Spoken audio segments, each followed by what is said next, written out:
Hello everyone, welcome back to Red's channel. The topic of today's video is a motorcycle that carries a very weighty name in the world of maxi enduros, taking on a very challenging segment. This is the BMW F450 GS.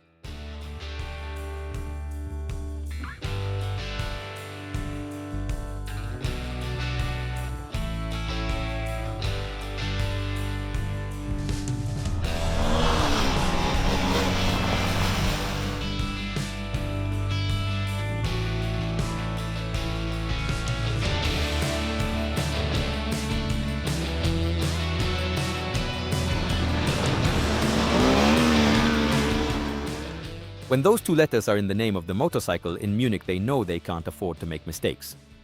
And bringing that name into a world, the adventure segment under 500 cubic centimeters, where brand and prestige have to compete with purchase price and maintenance costs, the challenge becomes particularly tough.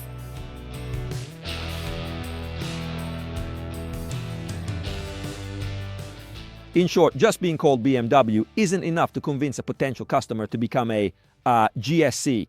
The competition in this segment is absolutely fierce. So how did BMW plan to convince A2 licensed motorcyclists to join the GS family? Well, brand reputation, after-sales service, and the resale value are already good cards to play, but they might not be enough. So in Munich, they decided to put quite a lot on the table. Some interesting ideas and a bit of technical originality. First of all, let's acknowledge the BMW designers for staying true to what they showed us at EICMA 2024 with the concept, to which the final version of the F450 GS is really very close. But perhaps the most interesting aspect is the engine. BMW has managed to incorporate a couple of noteworthy technical features into its 420 cubic centimeter twin-cylinder engine. The crankshaft timing is completely original. Normally with twin-cylinder engines, we're used to having 360-degree, 180-degree, or 270-degree timings. Certainly the 270-degree is the most popular at the moment. The timing of the BMW Twin, on the other hand, is set at 135 degrees, which makes the engine sound completely different, and according to BMW technicians, offers the best compromise between power delivery and vibration. Some technical data: the power is at the maximum allowed for the A2 license, so 48 horsepower and torque of 43 Newton meters at 6,750 RPM, which is not a very high speed, especially considering that we are talking about a 420 cubic centimeter engine. The real innovation, however, is under the right engine cover. The F450 GS debuts the Easy Ride Clutch, ERC, an advanced centrifugal clutch that eliminates the need to use the lever in almost all situations, such as starting, shifting gears, maneuvering in traffic, or off-road riding. But be aware, the lever remains in place for when manual control is needed, such as descending on slippery surfaces or overcoming a challenging obstacle. The Easy Ride Clutch comes standard on the Trophy version and is available as an option on the others. Let's move on to something more classic when we talk about the chassis. The frame is a steel trellis, the fork and monoshock are Kayaba, with the latter featuring progressive operation but without a linkage, and the swing arm, on the other hand, is made of aluminum. Two important figures are the weight, which stops at 178 kilograms ready to ride, and the seat height, which is 845 millimeters from the ground. Obviously, like all BMWs, the F450 GS also offers both lower and higher seat options. The electronics section is very interesting and truly a benchmark for the category. Standard features include an electronic throttle with 3 riding modes, ABS Pro and traction control. The exclusive version has an additional riding mode, Enduro Pro, which deactivates ABS on the rear axle. The Enduro Pro mode, of course, can also be purchased for the other versions. The only doubt I want to clear up now is about the 17 to 19 wheel combination. Will these sizes be convincing for those looking for a bike for adventuring? According to BMW, this combination offers the perfect mix between on-road and off-road performance. While I go test it out, let me know your thoughts down below in the comments. In the meantime, let me tell you that there are 4 available trims: Basic, Exclusive, Sport and Trophy. Prices start at 7,590 euros, but from there they go up to almost 11,000 euros if you want to fully equip it. Okay, we're in the saddle. The BMW F450 GS here in the Sport Edition. You can see the red color. This isn't the Trophy, and it has the standard windshield. In this case, the instrumentation, everything you see in front of you. I have to say BMW has paid special attention to this Sport version. We also have the low risers because the seat is lower. In the Trophy version, it's possible to install higher risers that raise the handlebars a bit for off-road riding. Suspension, so the fork is adjustable for compression and rebound. And preload. And this is only on the Sport and Trophy versions, because on the base version, instead, the fork is not adjustable. USB port, We're very familiar with the display. It's the same one that's installed on all BMWs, starting from this 450 up to the R1300 GS Adventure. So the controls are very similar, including the handlebar switches with the classic joystick. With BMW, using the menu you can access all the settings, including the map, the sport display, the one with lean angles and the meter, and also braking force and traction control intervention. So let's say that in terms of instrumentation, we're very well equipped. Everything's there. Connectivity? And there are settings that allow you to configure, if you want, the Enduro Pro mapping, which in this case is installed. And I remind you, it's optional. In this case, you can decide what kind of traction control to use, what kind of engine response, which in this case, there are two soft road options, meaning we don't have many, and what kind of ABS. And so you can, let's say, customize your riding mode and other things. Worth mentioning are the heated grips, which come standard with the fairing. As I said, the standard one is not adjustable. In terms of height, there's a taller and wider one available. For the touring bike, let's say it's also adjustable in height. The riding modes can be changed as on all BMWs with the mode button on the handlebar.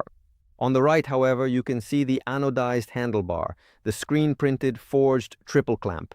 Basically, BMW has paid close attention to making sure that everything you see beneath your eyes looks good. Also, the cables are inside the sheaths, braided cables.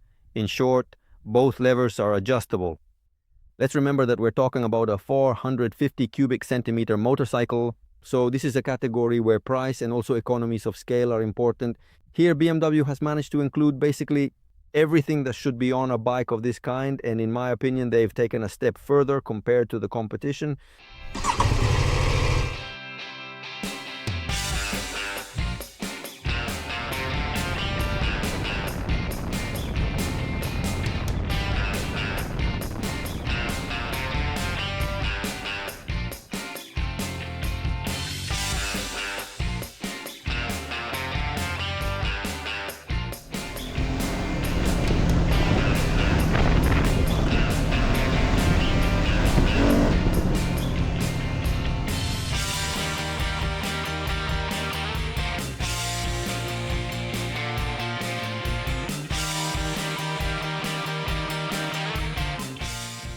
The day is coming to an end. It has been a very complicated day in terms of weather because we really experienced everything. A real GS kind of weather, I would say. We rode on dry roads, wet roads, dirt roads, in the rain, in the cold, really everything. I'll try to give a bit of a summary of what we encountered. First of all, by giving some compliments. BMW let us test the two versions of the GS, which in the end turned out to be more than just two versions, actually two quite different bikes. You saw that I did the introduction with the version, the Trophy with spoked wheels and the RC clutch. I'll finish with the sport trim, with the traditional clutch and alloy wheels, because I assure you there are many differences in how it drives. Also because between one set of rims and another, between alloy wheels and spoke wheels, there's about a 3.5 kilogram difference in favor of the alloy wheels. I'll start first of all with the ergonomics, which is somewhat common to both, even though that actually changes as well. We're talking about a seat, 845. A position that I really like because it closely resembles that of the GS. In terms of the riding triangle, you're seated high enough, quite dominant over the handlebars, and you can handle the bike well, which has a lot of leverage because the handlebars are very wide. Your knees aren't excessively bent, you can touch the ground easily, so it has all the good qualities you could want in a motorcycle. As I showed you from the dashboard, everything you see is very, very interesting and well made. In short, BMW has put a lot of quality into this bike. And I have to say, you can see it in every aspect. From the ride to the finishes, to the engine, to the vibrations. Basically, in the way you can ride this bike around, I was talking about the Stella 845. You saw that you can easily reach the ground. The Trophy version, which is 20 millimeters taller, so 865. Actually, in the end, it means you can reach the ground in pretty much the same way because it's narrower here. So the seat arch is more compact and your legs go down even straighter and you can reach the ground more or less the same way. These seats, moreover, have padding that is really very well centered. In particular, I was impressed by the one-piece rally seat, which, yes, is smaller in section, but in my opinion has truly perfect foam and is very comfortable even when you're in the saddle for many hours.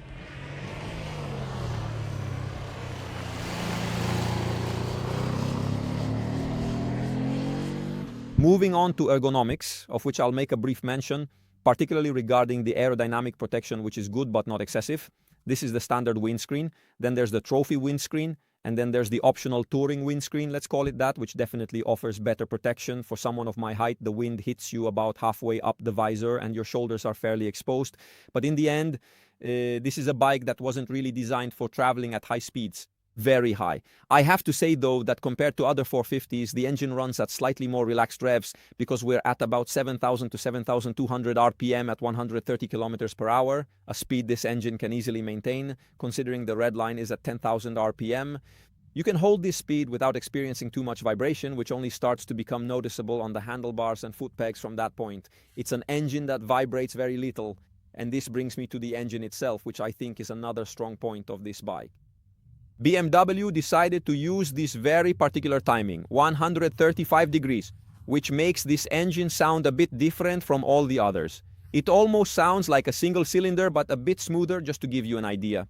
This is also because the firing order is very staggered. So the first cylinder fires after 125 degrees of crankshaft rotation, then the second cylinder fires. After that, there are 495 degrees before the first cylinder fires again. So you can understand that this is a very irregular timing. But in the end, it gives the engine a very interesting character. In my opinion, it has very few vibrations because they've balanced it really well.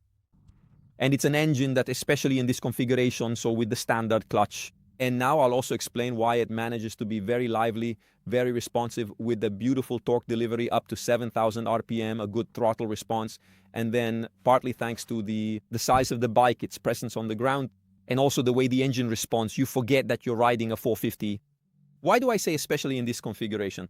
Because the RC clutch adds about 800 grams of weight, which increases the inertia. And so the engine is a bit less lively when it comes to revving up. And then on the trophy, on top of that, there are also the spoked wheels, which are also noticeably heavier compared to the wheels. The alloy ones, let's say, by a few kilos. And so the whole bike feels softer, overall calmer when accelerating.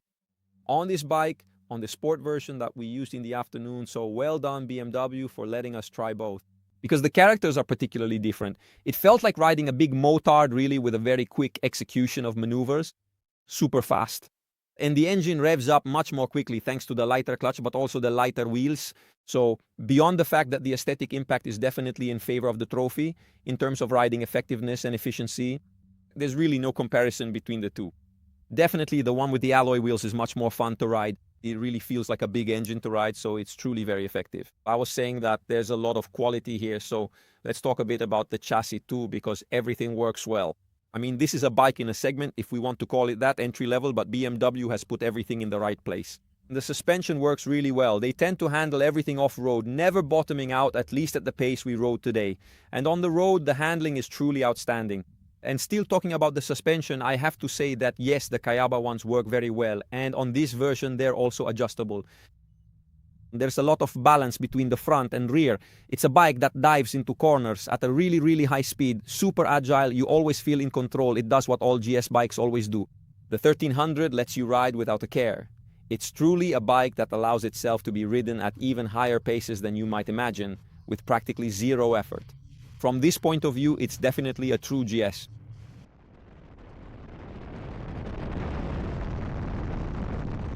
Things I'm not crazy about. The brake lever, which is adjustable, but even in the closest position still feels a bit far away and in my opinion has too short a free play, and the same goes for the rear brake.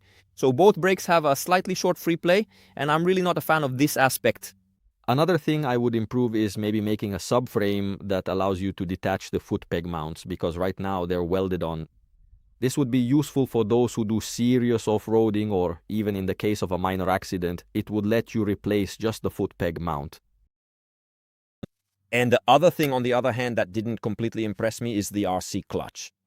Let me explain better. Actually, when using it in the city or off-road in situations where you're always there with the clutch in your hand, this type of solution, which in fact works on the same principle as the Recluse clutch for sure, enduro riders know it well. This clutch really helps you a lot, especially if you're not very experienced, especially if you're not someone who knows how to modulate the clutch well, especially off-road. Maybe you get yourself into a bit of a mess in certain situations where you need a bit of help. Well, that's where this clutch really helps you a lot. It has a fairly high engagement point, meaning it starts to engage at 2,800 RPM. BMW also explained why. When you start the engine, in order to quickly heat up the catalytic converters, it tends to rev up quite a bit. And so to prevent the clutch from dragging, they chose a fairly high engagement point. However, this means there is always a bit of drag.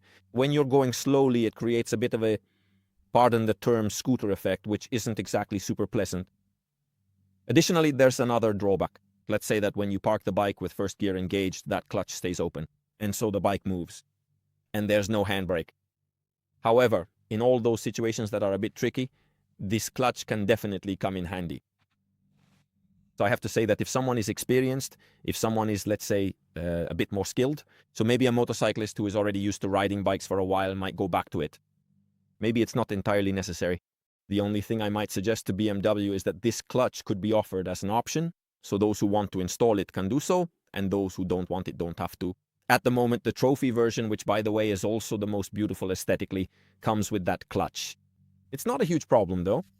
Up to 2,800 revolutions per minute, so until the clutch is engaged, you don't really have full control. After that, if you want to slip the clutch, if you want to do whatever you like, you can do it. Still talking about the engine, I have to give praise to the gearbox, which in my opinion is one of the best BMW gearboxes I've tried in recent years. Super fast, short throw, a good quick shifter, and when you use the clutch, it's smooth, so I have to say the gearbox passes with flying colors. So this impressive bike, the F450 GS, really brings BMW into the specific way that BMW is traditionally used to presenting its motorcycles, in what is now a very, very competitive and crowded market segment. Is it a real GS? If that's the question, the answer is yes. I truly felt like I was riding a real GS, especially on asphalt, where this bike shows off a truly top-level chassis performance. I don't think there are many other bikes in this category that ride like this one, especially if we consider all the riding characteristics together, the throttle response, how the suspension reacts, how the brakes respond, how the engine revs up, how the bike doesn't vibrate. In short, the whole package is really very, very high quality.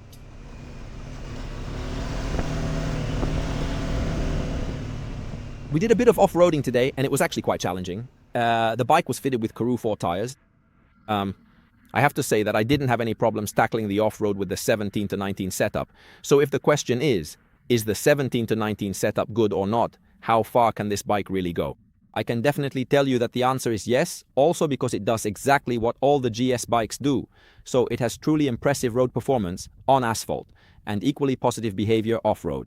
Obviously, if you want to push it further, maybe an 18 to 21 setup could do a bit more. But honestly, for what we did today, which is what the vast majority of people who use these bikes do in everyday life, I didn't have any problems at all.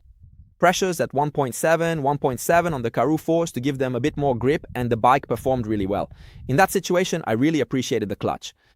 In all the other situations, a little less so. To be honest, I like the traditional standard engine with the conventional manual clutch system a bit more, let's say, which is also noticeably smoother and much easier to pull, and delivers power with a vibrant sense of liveliness and responsiveness. I'd say that's all from the test of the BMW F450 GS, also because it started raining again, just for a change. I'm very curious to see where BMW's strategy will lead, since they decided to offer a bike in a segment where price is obviously the main factor, but they've added a lot of extra features, definitely raising the purchase price compared to the most affordable bikes on the market, but also bringing a lot of quality. I'd also like to hear from you whether you think this is a winning choice, because if it is, it might convince other premium manufacturers to enter this segment as well, or if you think BMW made a mistake and would be better off making simply bigger, more expensive bikes. Let me know in the comments. I'm really curious to see what the market will say about this bike. The first signs are very positive, but we'll see. At the end of the year, we'll do the math. In the meantime, I'll be waiting for you down here in the comments. If you haven't subscribed to the channel, subscribe right away because it really helps us out. If you want to become a member, do it, because it's the best way to support us and to watch our videos, maybe even without ads. Down here in the comments, let's talk about the F450 GS. Is it or is it not a real killer application for the 450 adventure segment? Let me know, and I'll see you in the next video.